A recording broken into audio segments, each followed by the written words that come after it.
A perfect life, on paper. Let me ask you a very honest question. If one day you had everything people dream of, money, marriage, children, a comfortable life in the United States, would you automatically be happy? Or would you, like me, sit in a house so big that your footsteps echo, and quietly wonder, why do I still feel lonely? This video isn't here to teach English in a dry, textbook way. It's a real story, slow, clear, and human. So you can practice listening, reading, and speaking English while also listening to yourself. Especially if you're tired. Especially if you're close to giving up. On paper, my life looks perfect. Married to a billionaire. Living in the US. Beautiful children. A stable family. If you wrote it on a profile, no one would see a problem. But the human brain doesn't live on facts. It lives on feelings. And feelings don't check bank accounts. 3 weeks ago, I arrived in the United States to finally spend uninterrupted time with my family. No rushing flights. No tight schedules.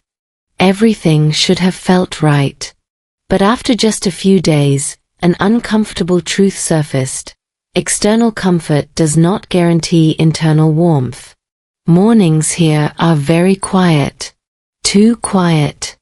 When my husband leaves early, what's left is the sound of the coffee machine and the steady hum of the air conditioner.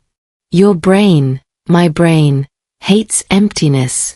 Psychology tells us that when emotional connection is missing, the brain creates discomfort to signal something is wrong.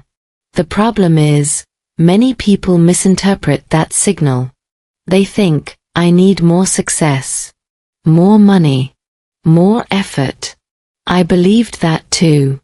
I thought once life slowed down, peace would arrive. But the opposite happened.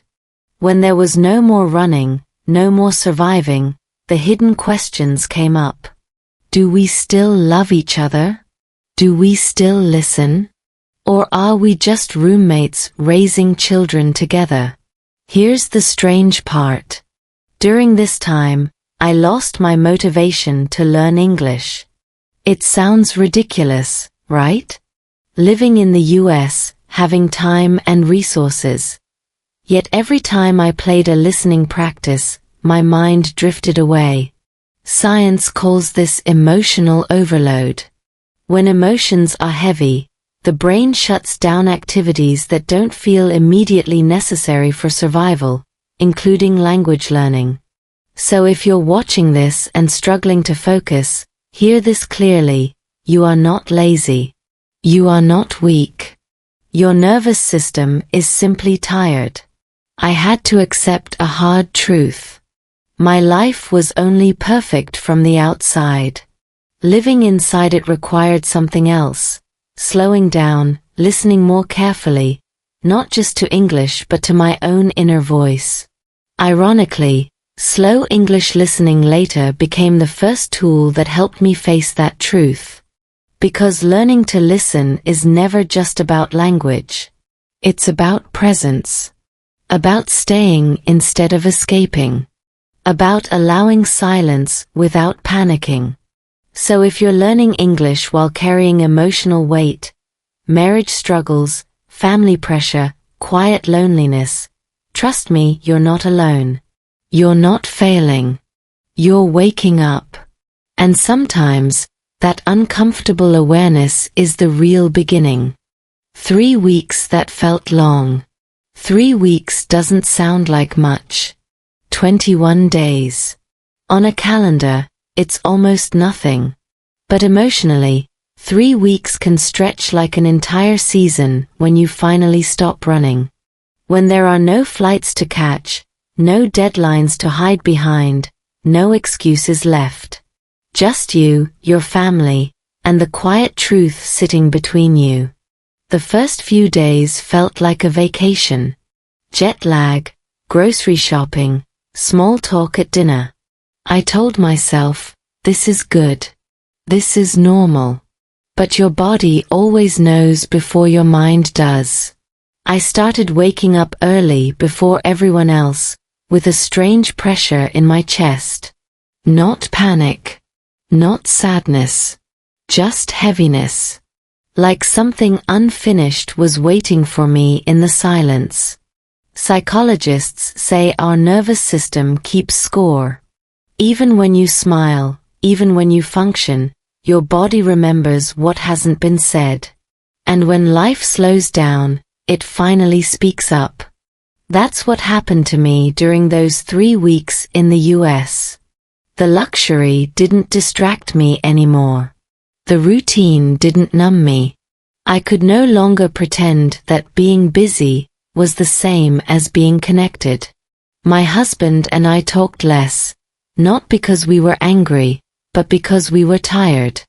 Emotional fatigue is sneaky. It doesn't shout. It whispers. It tells you everything is fine while quietly draining meaning from your conversations. You talk about logistics, schedules, children. You stop talking about feelings because they feel inconvenient. And the children? They notice everything. Kids are emotional mirrors.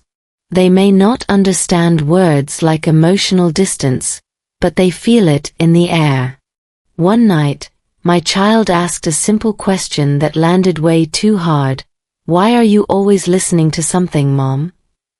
I didn't have a smart answer. The truth was, I was trying not to listen to myself.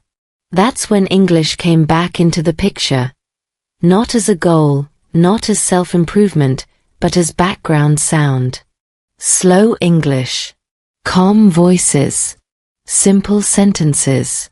When you're emotionally overloaded, your brain can't handle complexity.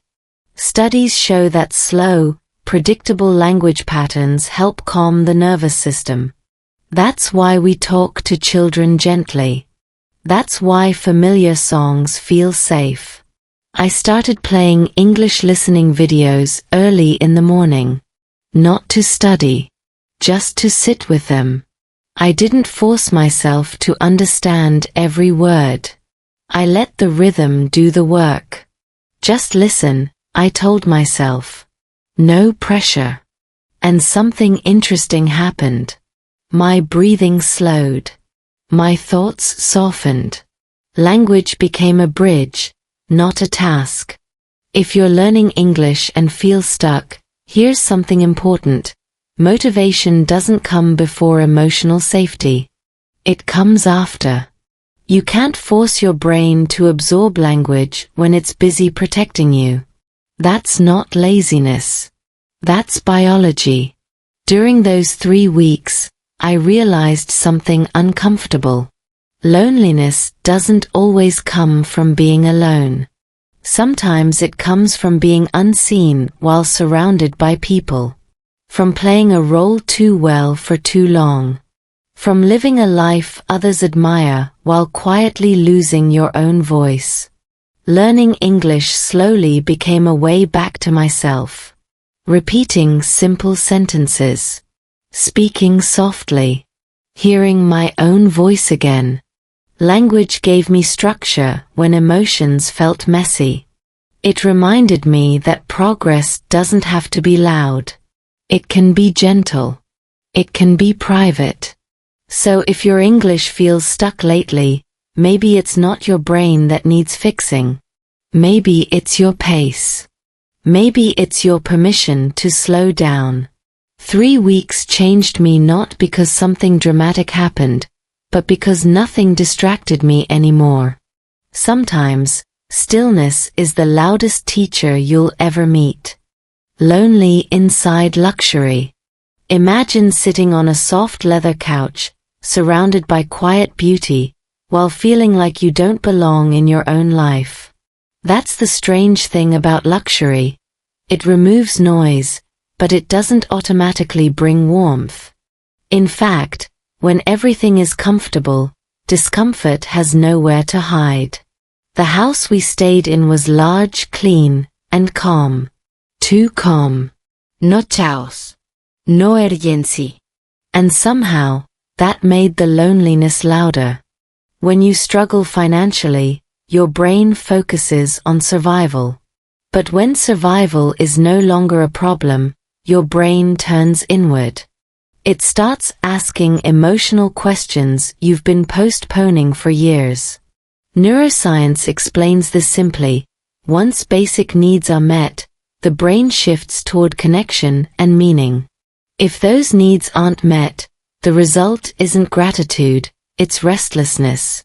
That's why people can feel lonely at a crowded party or empty in a beautiful home. The environment looks rich. The emotional system feels poor. My husband and I moved through the day like polite co-workers. Efficient. Respectful. Distant. We shared space, but not presence. Conversations stayed safe. No conflict, but no closeness either. And the absence of conflict fooled me for a while. I told myself, at least we don't fight. But peace without intimacy isn't peace. It's emotional silence.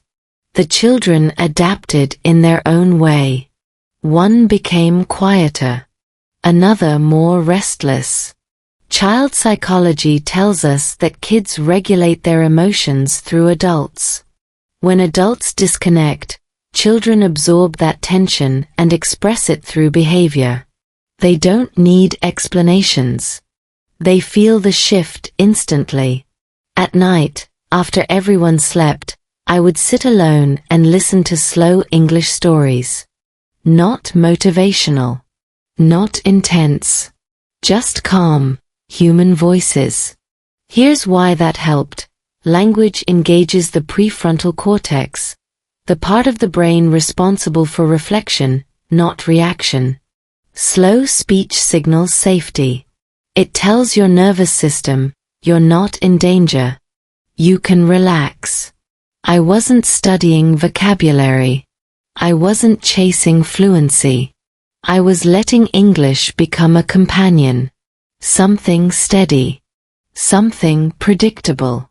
When emotions feel unstable, predictability becomes medicine. That's why routines heal. That's why repetition works. If you're learning English and living in emotional contradiction, successful but empty, loved but lonely, your brain may resist fast progress. That's normal. Emotional incongruence drains cognitive energy. You're not broken. You're processing. Luxury magnifies whatever already exists. If there's love, it feels bigger. If there's distance, it feels colder. And when silence fills a beautiful room, it echoes longer. That's what I learned during those nights. English didn't fix my marriage. It didn't erase loneliness. But it gave me a quiet space where I could exist without pretending. Where I could listen without performing. Where I could be a human before being a wife, a parent, or a success story. And maybe that's what you need too. Not more pressure, not faster results, but a softer place to land. Because sometimes, the richest thing you can have is a moment where you're finally honest with yourself. When love became silent. Silence is a strange thing. At first, it feels peaceful. No arguments. No drama. No raised voices. But after a while, you start to notice that silence has weight. It presses gently on your chest, like a question that never gets answered. That's when you realize, this isn't calm. This is absence. At some point, love in my marriage didn't disappear. It just stopped speaking. We still cared. We still functioned. But we no longer reached for each other. Psychologists call this emotional disengagement. It often happens not after big fights, but after long periods of emotional neglect. You stop sharing small thoughts. You stop asking curious questions. You stop risking vulnerability because it feels inefficient. Think about it like this: language fades when it's not used.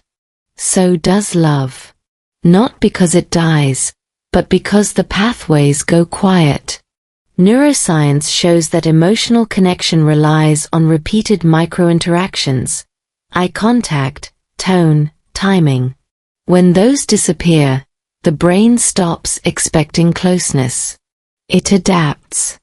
And adaptation can look a lot like indifference. Our conversations became transactional. Did you eat? The kids have school. I'll be late. Perfectly polite. Completely empty. And the dangerous part? You can live like that for years and call it stability. Your nervous system lowers expectations to avoid disappointment. It's a form of self-protection. That's exactly how I felt with English at that time too. I stopped speaking. I listened passively, half present. When you feel emotionally unseen, your voice pulls back, in every language. Research shows that people experiencing relational loneliness speak less, with flatter intonation. It's not a choice. It's a biological response. One evening, while listening to a slow English story, a simple sentence stopped me. No one noticed when I stopped talking. It wasn't dramatic. It wasn't poetic. But it hit hard. Because that's how silence works. It becomes normal before it becomes painful.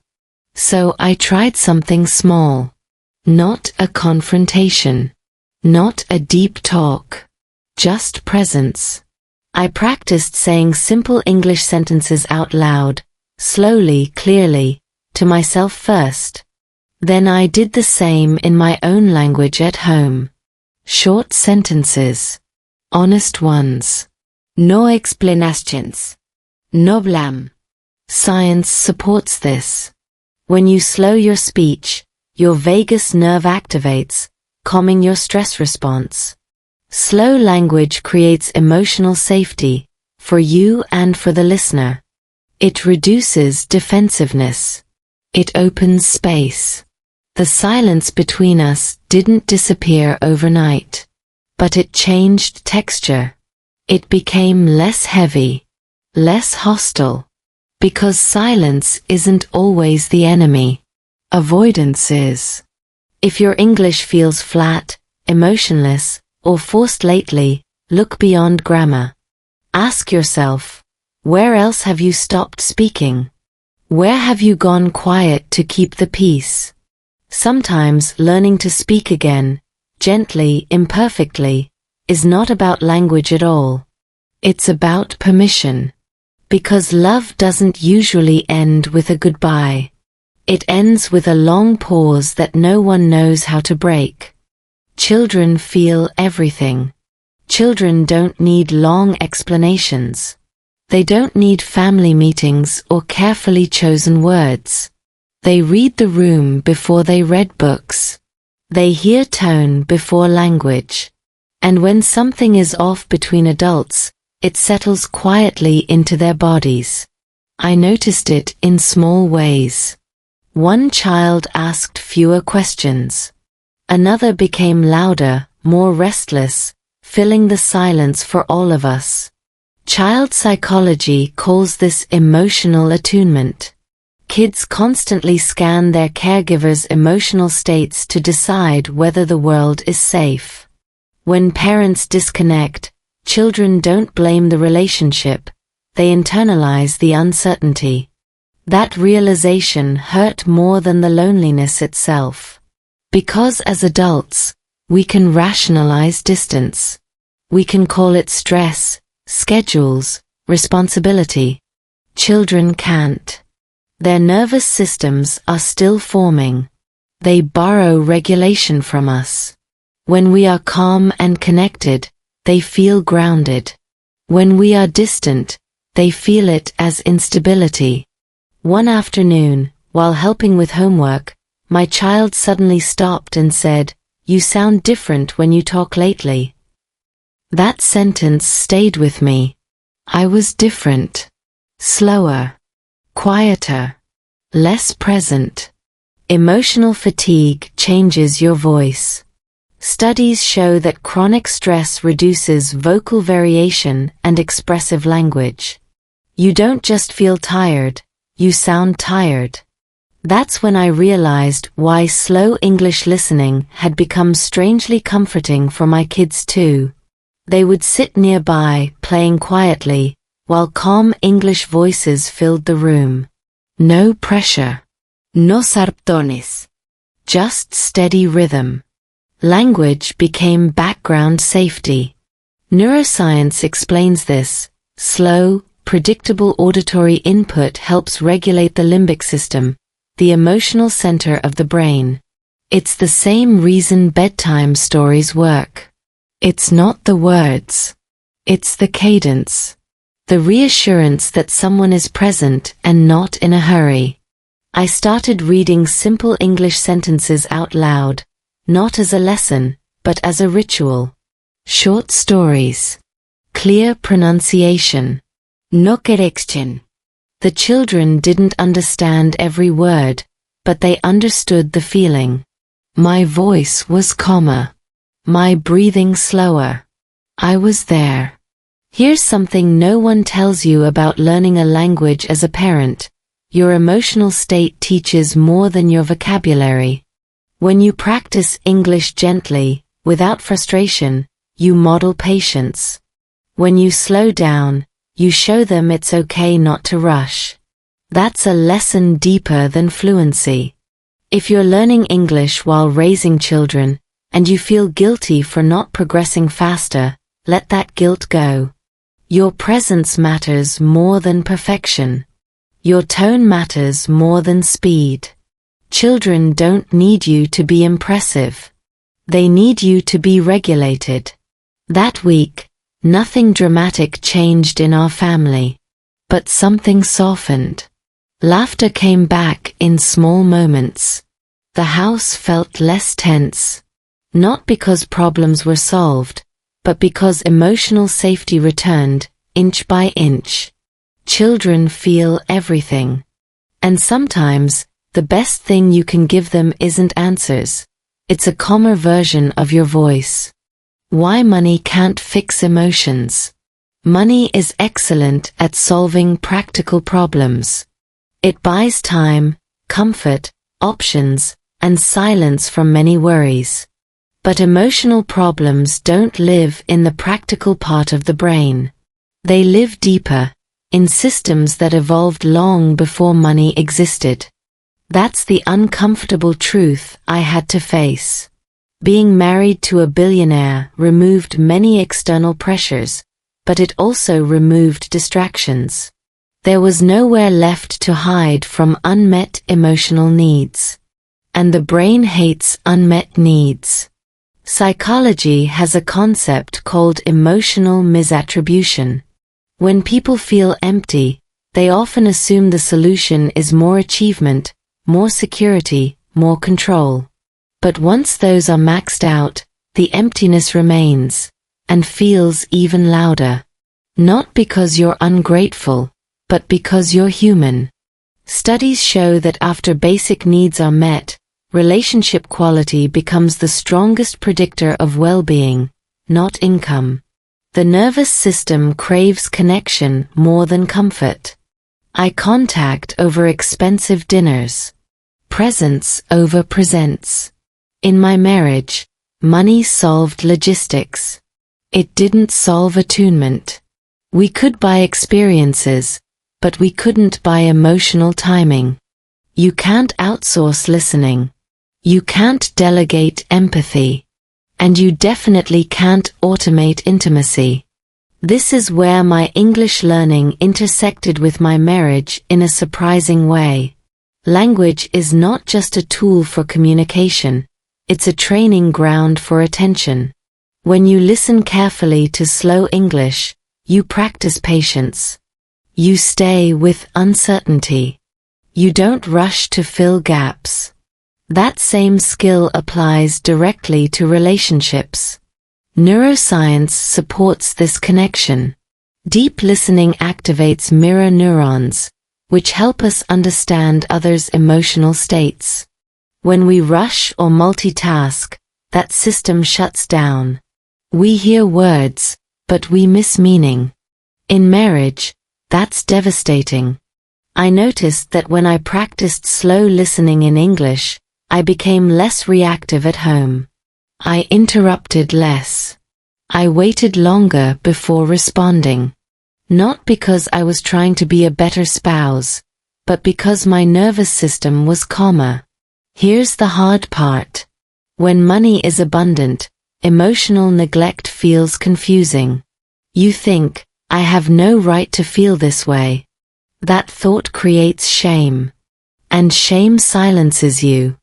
Silence then deepens disconnection. It's a quiet loop. If you're learning English and living a life others envy, but you still feel empty, let me say this clearly, your feelings are valid. Emotional needs don't disappear just because your life looks successful. They don't respond to logic.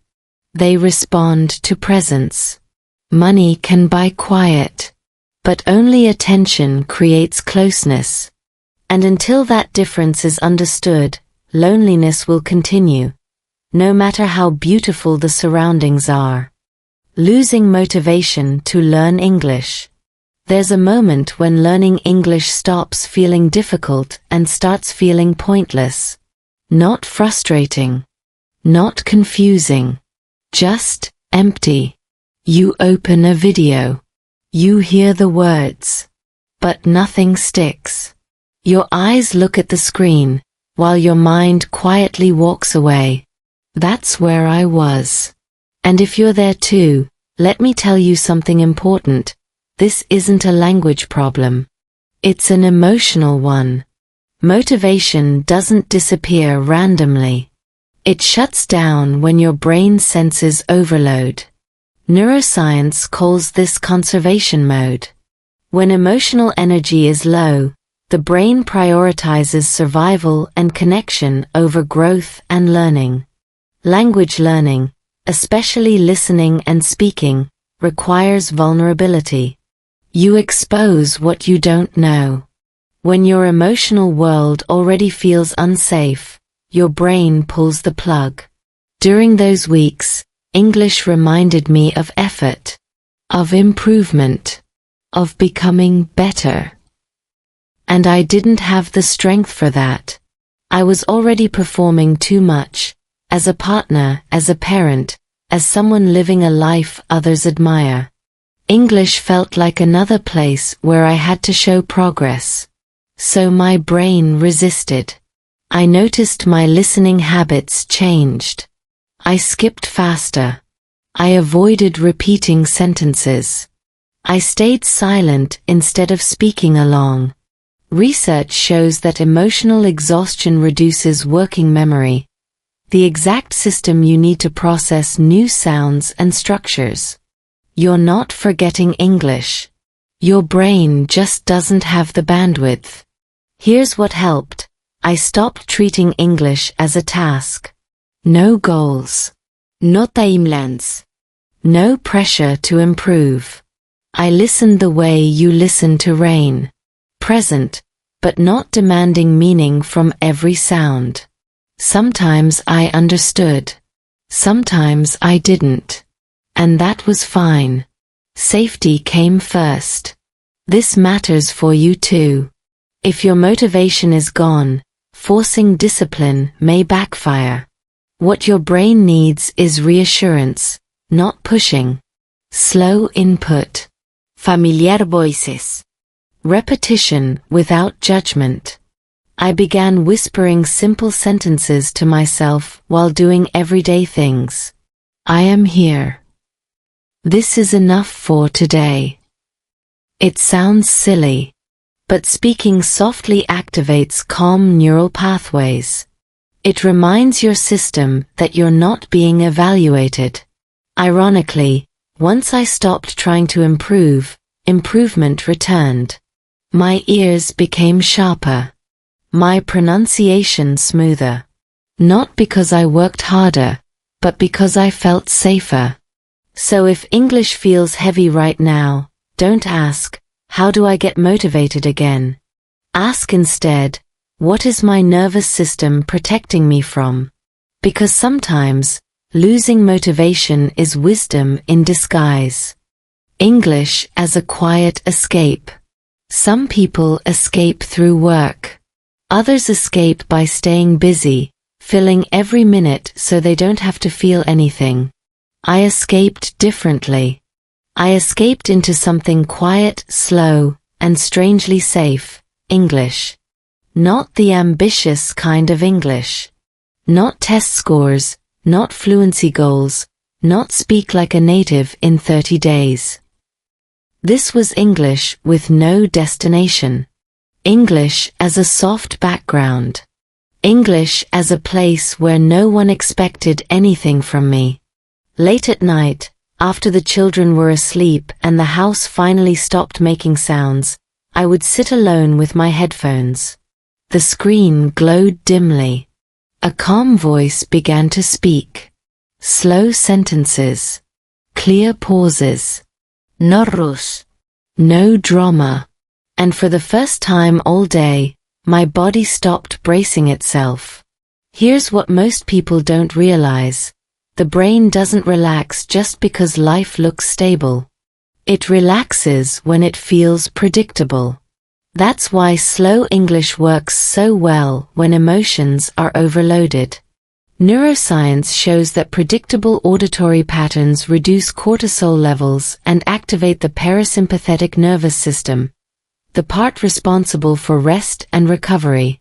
In simple terms, slow English tells your body, you're safe right now. I wasn't listening to understand every word. I wasn't taking notes. Sometimes I didn't even care what the story was about. I cared about the rhythm, the breathing space between sentences, the way the voice didn't rush me.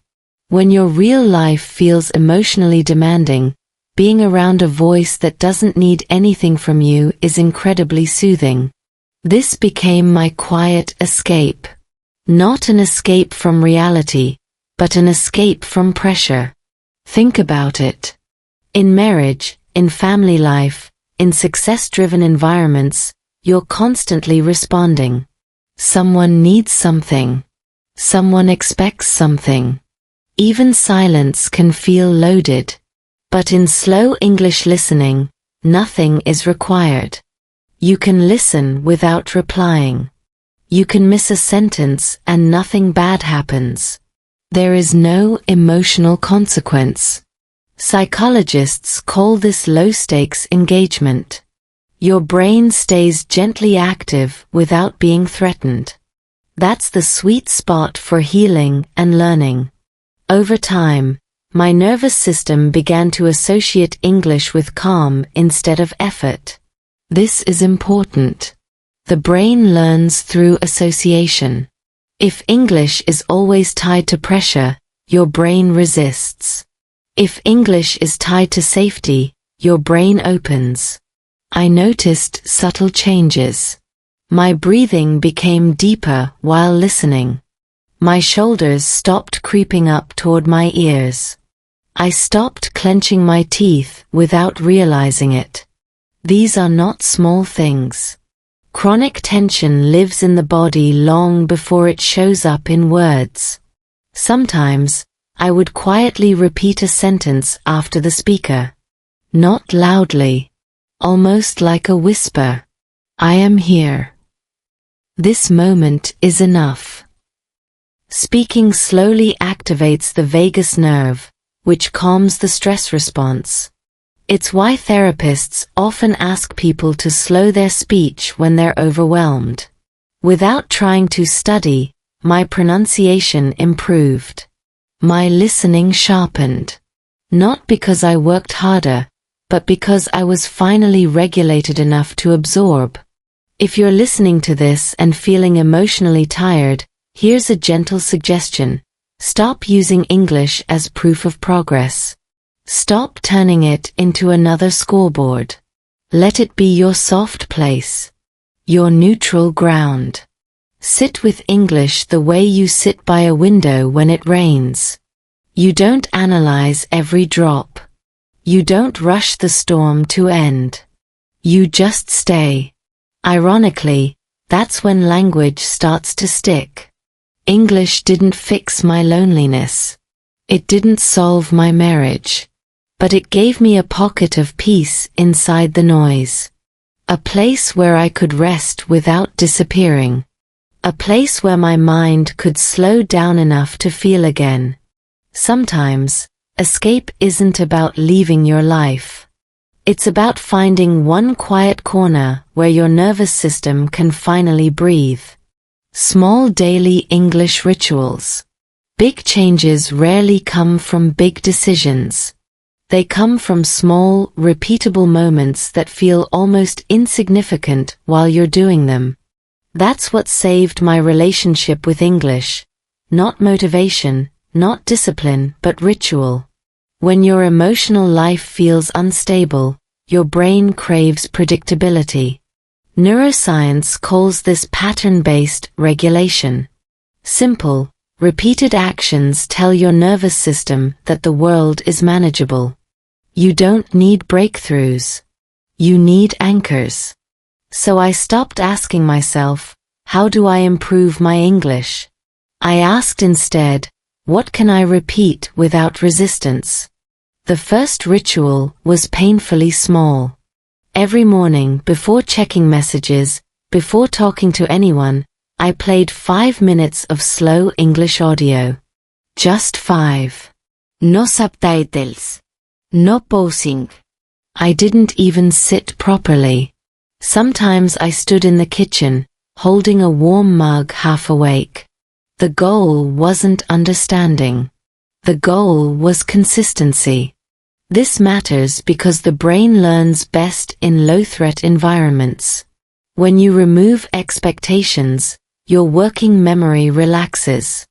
Studies show that language acquisition increases when learners feel emotionally safe, even if exposure time is short. 5 calm minutes are neurologically more effective than 30 stressful ones.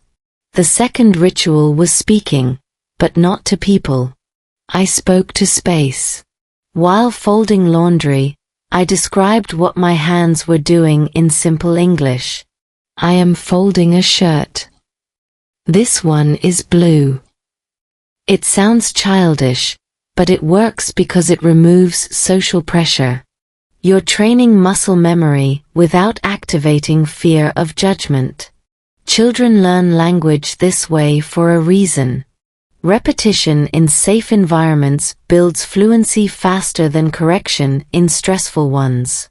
The third ritual was emotional labeling. Once a day, I chose one simple sentence to name how I felt. I feel tired. I feel calm. I feel confused. Research shows that naming emotions reduces amygdala activity, the brain's alarm system. When you label feelings, you regain cognitive control. Doing this in English added just enough distance to make it safer. Notice the pattern here. None of these rituals required willpower. They worked because they were gentle. Your brain resists force but responds to familiarity. I did these rituals even on days when my marriage felt heavy. Especially on those days. Rituals don't fix problems. They stabilize you so you can face them without collapsing. Over time, something unexpected happened. English stopped feeling like an obligation and started feeling like a companion. Not exciting. Reliable. Like someone who shows up quietly and sits next to you. My children noticed too. They began repeating words with me. Not because I taught them, but because repetition creates invitation. When learning is calm, it becomes contagious. Here's the truth most people miss. Progress isn't linear. It's rhythmic. Some days you absorb more. Some days less. Ritual keeps you moving without forcing direction. If you're overwhelmed, stop chasing intensity. Choose rituals that respect your emotional bandwidth. 5 minutes. 1 sentence. 1 breath. Because when learning becomes a ritual, it stops asking, "Are you motivated?" It asks something kinder, "Are you here today?" And most days, that's a yes. Relearning love through language. There's a quiet moment when you realize you've forgotten how to listen. Not just to words, but to people. You still hear sounds. You still respond appropriately. But deep listening, the kind that makes someone feel seen, has slowly slipped away. I didn't notice when it happened in my marriage. I only noticed when I started relearning it through language. Language learning is, at its core, an exercise in humility. You don't fully understand. You guess. You wait. You misinterpret and adjust. That process mirrors emotional connection more than we like to admit. Love, like language, fails when listening becomes rushed. When I practiced slow English listening, something subtle shifted. I stopped filling silence. I let sentences end. I waited for meaning instead of forcing it. Neuroscience shows that when we tolerate pauses, the brain stays in a receptive state. When we interrupt or anticipate, it switches into control mode. Control feels efficient. But connection needs openness. At home, I began to notice how often I listened just enough to reply. That's not listening. That's preparing. In language learning, doing that causes you to miss pronunciation, tone, nuance. In relationships, it causes emotional distance. So I experimented. I treated conversations with my partner the way I treated English audio. Slower. Fewer assumptions. Less urgency to fix or respond. I listened for tone, not just content. Was he tired? Was he guarded? Was he unsure? Psychology calls this empathic attunement. It's the ability to sense what's underneath words. It's built through practice, not intention. And language learning is surprisingly good practice. I also noticed my own speech change. I used shorter sentences. Clearer ones. No emotional overload. Just honesty without explanation. I feel overwhelmed today. I need quiet. When you speak simply, you reduce misinterpretation. Research shows that emotional clarity lowers defensive responses in listeners. Relearning love wasn't about grand gestures. It was about re-establishing emotional rhythm. Call and response. Pause and reply. Just like dialogue in a language lesson. There were moments of awkwardness. Silence can feel threatening when you're not used to it. But silence is where listening actually happens. When you stop performing, you create space for reality. English didn't give me the words to fix my marriage. It gave me the pace to hear it. And pace changes everything. If you're learning English and struggling with relationships, consider this. You're already practicing the skill you need most.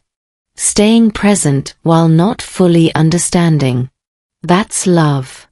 Because love doesn't fail from lack of words. It fails from lack of listening. A subtle shift at home. Real change rarely announces itself. It doesn't arrive with emotional speeches or dramatic turning points. More often, it shows up quietly, almost awkwardly, and if you're not paying attention, you might miss it entirely. That's what happened in our home. Nothing was fixed. But something shifted. It started with energy, not behavior. The house felt less tense. Not happier, just softer. When emotional pressure decreases, the nervous system relaxes, and small changes become possible. Neuroscience calls this state-dependent behavior. When you're regulated, you act differently without trying. I noticed it first in the mornings. Breakfast used to be functional, efficient.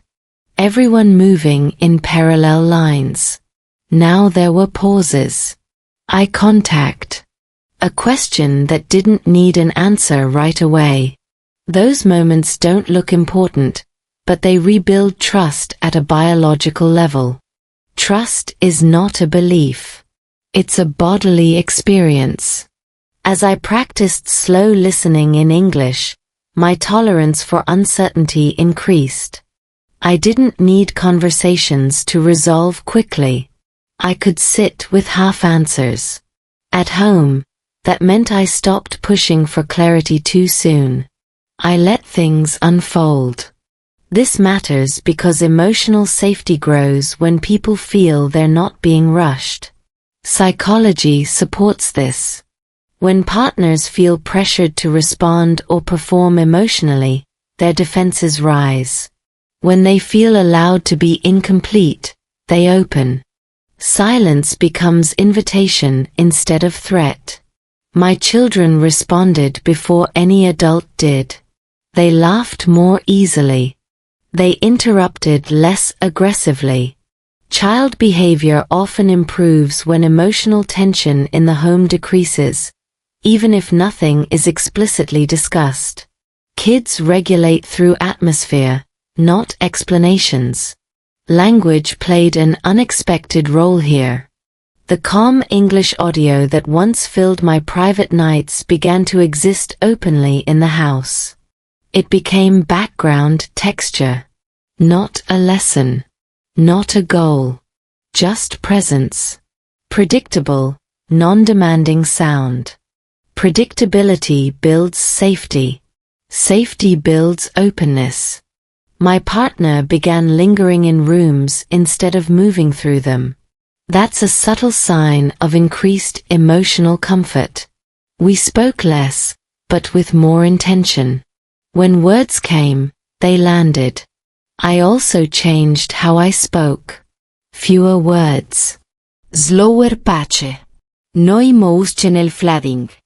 Research shows that slowing speech reduces interpersonal conflict because it lowers perceived threat. People hear tone before content. There were still difficult moments. Distance doesn't disappear overnight. But it stopped expanding. That alone is a victory. Stability precedes intimacy. If you're learning English and hoping it will somehow fix your life, let go of that expectation. Language doesn't repair relationships directly. It rewires how you show up in them. And showing up differently changes outcomes. The shift at home wasn't dramatic. It was biological. Nervous systems adjusting. Emotional rhythms resensing. And once that happens, connection doesn't feel forced. It feels possible again. Still lonely, but awake. Loneliness doesn't always disappear when things get better. Sometimes it stays, quieter, less sharp, but still present. And that's not failure. That's awareness. By the end of those 3 weeks, I wasn't suddenly fulfilled, healed, or certain about my marriage. I was still lonely. But I was awake. There's an important difference between loneliness you avoid and loneliness you can sit with. Avoided loneliness makes you restless. Awake loneliness makes you honest. Psychology calls this emotional integration. The moment when you stop fighting a feeling and start listening to what it's asking for.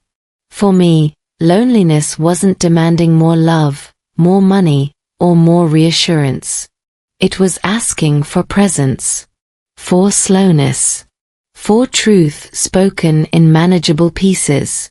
That's where English stayed with me, not as a solution, but as a companion.